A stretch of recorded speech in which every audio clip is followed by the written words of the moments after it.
Inis na inis si Samantha na umupo sa gilid ng kama. Alam niyang wala siyang karapatan magalit dahil hindi naman talaga sila mag-asawa ni Matthew. Wala siyang kahit nakatiting na karapatan, pero respeto lang sana. Ang gusto niya, bigyan siya ng respeto dahil napapahiya siya sa ginagawa nito. Pero yun lang ba talaga? Dahil ba napapahiya siya? Dahil na-o-offend siya? O nasasaktan siya? Nasasaktan siya dahil nagkakagusto na siya kay Matthew. No, I'm not in love with him. Sigaw ng munting tinig sa isip niya. She heard a warning knock on the door bago ito bumukas. Sumilip si Matthew sa pinto bago pumasok at muling isinara ang pinto. Sinimangutan niya to. Samantha, what's wrong? Untag nito at umupo sa tabi niya pero mabilis siyang tumayo. Okay, liwanagin natin to, Matthew. Alam kong wala akong karapatang magalit dahil hindi mo naman ako totoong asawa. But wag namang ganun, Matthew. Humarap siya sa binata. Have some respect, even a little. Pero kung gusto mong makipagbalikan sa ex mo, then tell me. Mukhang gusto naman siya ng lola mo. Then magpakasal kayo. E di tapos ang problema mo. Naningkit ang mata ni Samantha sa nakikitang anyo ni Matthew. Mukhang nagpipigil itong matawa. What? Pinagtatawanan mo ba ako? Angil niya rito. Tumayo si Matthew at humakbang palapit sa kanya. Are you jealous, babe? Lalong lumalim ang gitla sa noo ni Samantha sa sinabi nito. Of course not. Matthew wrapped his one arm around her. But you seem to be jealous.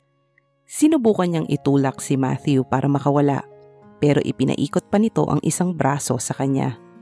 You look like a nagger wife and you are too cute on that. Nanlaki ang kanyang mata. I'm not your wife, so I have no right to be jealous, she said, almost whispered. Nakaramdam siya ng lungkot. Humakbang si Matthew paatras na hindi bumibitaw mula sa pagkakayakap sa kanya.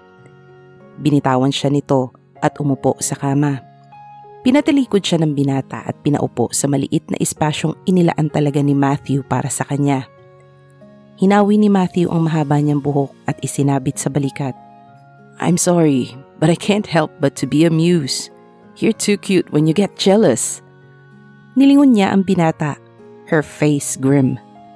Hinaplos nito ng buong suyo ang pisngi niya. Dinampian siya nito ng halik sa labi. He's not my ex. We were never lovers. He's just a good friend of mine. Bulong nito sa mga labi niya. Inilayo niya ng bahagya ang kanyang muka. Who? Nalilito si Samantha sa sinasabi nito. Si Lani ang pinag-uusapan nila pero mukhang iba naman ang tinutukoy nito dahil sa paggamit nito ng he. Lani is Larry. He's a transgender. Natigilan si Samantha sa sinabi ng binata. What? He's gay? Nakangising tumango si Matthew. Hinampas niya to sa balikat. Then why didn't you tell me? Why are you letting me be upset? Why are you letting me get jealous? Sinadya mo ba yon? Sabi ko na nga ba, you are jealous. Nagniningning ang mata ni Matthew at malapad na napangiti. It was as if he heard a good news. No, just the wrong term. I mean, Pinutol ni Matthew ng isang halik ang ano pamang sasabihin ni Samantha. Ilang sandali pa ay tumigil ito sa paghalik. You don't have to explain yourself. I can see it in your eyes. Tell me that you're jealous. Malambing na saad ng binata. I'm not. Nauutal na saad naman ni Samantha. If I were in your situation, I would terribly get jealous. Bulong nito at marahang dinampian muli ng halik ang kanyang labi. Oh, why? She managed to ask sa kabila ng halos panghihina ng kanyang tuhod. Pinihit ni Matthew ang mukha niya paharap. Pinakatitigan siya nito sa mata. Then his eyes dropped on her lips and went back to her eyes. Because I like you. Halos hangin lang ang lumabas sa bibig ng binata, but she clearly understand it. Muli siyang hinalikan nito sa labi na agad naman niyang tinugon. Habang abala si Samantha sa pagluluto ng kaldereta, ay tahimik naman na nakamasid si Matthew sa dalaga. Nakahalukip-kip ito habang nakasandal sa kitchen counter sa may tabi ni Samantha. Pinagmamasda ng bawat kilos ng dalaga. Pupunta sila sa resort para mag-outing kasama ang buong tao sa mansyon. Nauna na sila Doña Catalina sa resort. May pagkain naman doon kung tutuusin, pero nag-request si Matthew ng kalderetang manok na luto ni Samantha. Sumandok si Samantha ng sauce gamit ang kutsarita at inilapit sa binata. Agad naman tinikman yon ng binata. Wow, tamang-tama ang lasa. Talaga? Baka naman binubola mo lang ako. Nakangiti niyang wika. Umalis mula sa pagkakasandal si Matthew at niyakap si Samantha mula sa likuran. Tingin mo binubola kita? Hindi ba? Tanong niya, subalit nakangiti. Pinihit siya ni Matthew paharap. Iniyakap nito ang mga braso sa katawan niya at siya naman ay iniyakap din ang mga braso sa leeg nito habang hawak pa rin ang kutsarita. Matthew raised one hand, brushing the stray strands of soft hair away from her cheek. Napakaswerte ko kasi asawa ko ang isang katulad mo. Tumawa si Samantha. Hindi tayo totoong mag-asawa. Kung totohanin na lang kaya natin. Seryoso na saad ni Matthew. Natigilan naman si Samantha sa sinabi ng binata. Napabuntong hininga siya, saka kumawala mula sa pagkakahawak nito. Sige na, dun ka na muna. Ilalagay ko na lang to sa container tapos susunod na tayo sa resort. Pag-iiba niya ng usapan. Ini-off niya ang kalan at sinimulang ilagay sa dish container ang nilutong kaldereta. Nang umalis si Matthew, ay nahinto siya sa ginagawa at nilingon ng lalaki. Muli siyang nagpakawala ng malalim na buntong hininga at napailing. Hindi niya alam kung ano ba ang tamang reaksyon at ano ang dapat niyang maramdaman sa sinabi ng binata. Tingin niya ay naninigurado talaga ito kung sakaling magkabukuhan ay kasal na sila. Handa talaga itong magpatali sa isang relasyon na hindi nito gusto. Masigurado lang na makukuha nito ang mana. Muli ay napailing ang dalaga. Dala-dala ni Matthew ang Tupperware na pinaglagyan ng kaldereta. Magkasamang nagtungo si Samantha at Matthew sa resort. Abala ang lahat. May mahabang mesa at nakalatag doon ang sari-saring pagkain. Si Diane ay nag-iihaw. Si Nanay Raquel naman ay inaayos ang pagkain sa mesa. Si Doña Catalina ay nagmamando sa iba pang kawaksi kung ano pa ang dapat gawin. Naroon din si Lani. Pulang two-piece ang suot nito at panay ang pagpapakyut kay Albert. Hi everyone! Masiglang bati ni Matthew. Inilapag ang Tupperware sa mesa. Hi ex! Malambing na bati ni Lani at agad na yumakap sa braso ng binata. Napangiti na lang si Samantha. Kung hindi pa niya alam na isa itong transgender, malamang ay kanina pa siya nakaramdam ng galit. Binalingan siya ni Lani. Hi Samantha! Bati nito. Hi Lani! Ganting bati niya. At sa pagkakataon na ito ay walang halong selos ang bati niya rito. Galit ka pa rin ba sa akin dahil sa paglalambing ko sa asawa mo? Nako, hindi. Sinabi na sa akin ni Matthew na kaibigan ka lang niya. Pero siguro kung hindi ko pa alam ang totoong pagkatao mo ay baka nasaktan na talaga kita. Ganting biro niya. Nagtawa na naman ang lahat. Napahaplos naman si Lani sa magandang buhok nito. She was wearing her hair curly in light ash blonde. Nagselos ka ba talaga sa akin? Nahihiyang tumango si Samantha. Kasi naman ang ganda-ganda mo. Tapos, laki-laki pa niyan. Nginuso ni Samantha ang itaas na bahagi ng katawan ni Lani. Naku, huwag ka ma-insecure dito. Peke naman ang mga to. Saka, mas totoo ang sayo. Sabay hawak ni Lani sa kanyang katawan. Malakas naman na tinapik ni Matthew ang kamay ni Lani. Don't touch that, Larry. Lalaki ka pa rin. Masungit na saad ni Matthew. Lani rolled her eyes upward. Nagtawa na naman ang lahat. Masaya ang buong araw. Talagang na-enjoy ni Samantha ang company ng mga tauhan ng mga Alvarez na nakasalo rin nila. Nakagawian na palang ganito. Nagsasalo-salo ang mga tauhan kasama ang Donya para raw sa mas ikatatatag ng samahan ng lahat. Si Doña Catalina naman ay talagang game na game sa pakikipagbiruan sa lahat. Napakabait ng matanda. Sobra rin ang kabaitan na ipinapakita at ipinaparamdam sa kanya ng Donya to the point na nagigilty na siya. Nang gumabi ay bumalik sila Doña Catalina sa mansyon at sila naman ni Matthew ay naiwan sa resort. Sa beach house sila ng binata tumuloy. Medyo may distansya ang naturang beach house sa mga cottage at sa hotel ng resort. Restricted area na ito. Tanging ang pamilya lang at panauhin ang may pahintulot na magtungo rito. Ipinikit ni Samantha ang mata habang nakaupo sa upuan na nakaharap sa karagatan. Ang malamig na hangin na nagmumula sa karagatan ay talagang nakaka-relax. Hindi niya naranasan ng ganito. She was too busy being a working student before at paglaon ay nag-focus na siya sa pagtrabaho. Wala sa vocabulary niya ang salitang rest and relax. Mas pinahahalagahan niya at nangunguna sa kanyang bokabularyo ang salitang pagsisikap at ang kasabihang time is gold. Napatilat si Samantha nang maramdaman niyang may humalik sa kanya sa labi. Nakangiting mukha ni Matthew ang nabungaran ng kanyang mata. Tumabi ito sa kanya. Inaantok ka na ba? O may malalim ka lang na iniisip? Untag nito. Ninanamnam ko lang ang mga sandaling to. Baka kasi hindi na maulit pagkatapos ng pagpapanggap natin.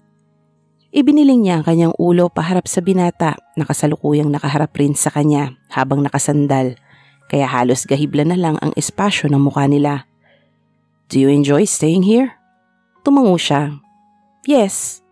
Pinutol ng binata ang tila tali na nag-uugnay sa mga mata nila and he gently took her hand, playing it with his hand. Pagkunway dinala nito sa bibig at ginawaran ng mumunting halik ang likod ng kanyang palad. Pakiramdam niya ay naghatid ng sensasyong nakakakuryente sa buo niyang katawan ang simpleng pagdampi ng labi nito sa kanyang balat. Before, staying here is kinda boring to me. Si Lola lang ang dahilan kung bakit ako nagtitiyaga sa lugar na to. But now, staying here is completely different. Because of you. The last 3 words were spoken in a whisper. He didn't even look at her. Hinilikan naman nito ang pisngi niya. Gusto niyang tanungin ito kung bakit dahil sa kanya pero nahiya siya. I really enjoy your company, Samantha. I'm not bored when I'm with you. Tumingin ito sa mata niya. Ikaw ba? Do you enjoy my company too?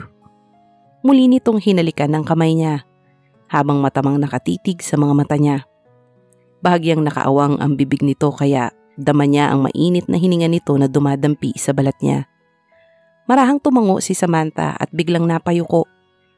Hinawakan ni Matthew ang ilalim ng baba niya at inangat ang mukha niya to meet his eyes. Do you enjoy my company? Muling tanong nito. Oo. Halos paus niyang tugon. Kumislap ang mata ng binata na tila ba nagustuhan nito ang sagot niya. Meron sana akong itatanong sa'yo, Samantha. Have you ever been with another man aside from my brother? No. Alexander was my first and last boyfriend. Siya lang ang dumaan sa buhay ko. Sandaling natigilan si Matthew. He was your last kiss? My first and last kiss. Nalungkot siya bigla sa isipang yun. Pero iniwan niya lang ako. Bigla siyang nakaramdam ng kalungkutan. Hanggang ngayon ay parang bago pa ang sugat sa puso niya na gawa ng pang-iiwan sa kanya ni Alexander. Marahang pinihit ni Matthew ang mukha ni Samantha paharap sa binata. Forget everything in the past, Samantha. Forget him. You don't deserve him.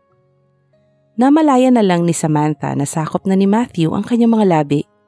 Masuyo siyang hinahalikan nito na buong puso naman niyang tinutugon. Good morning! Bati ni Samantha kay Matthew na abalang inaayos ang pagkain na dinala mismo ni Nanay Raquel at Dayan para sa almusal nila. Sa veranda nito ipinahanda ang pagkain.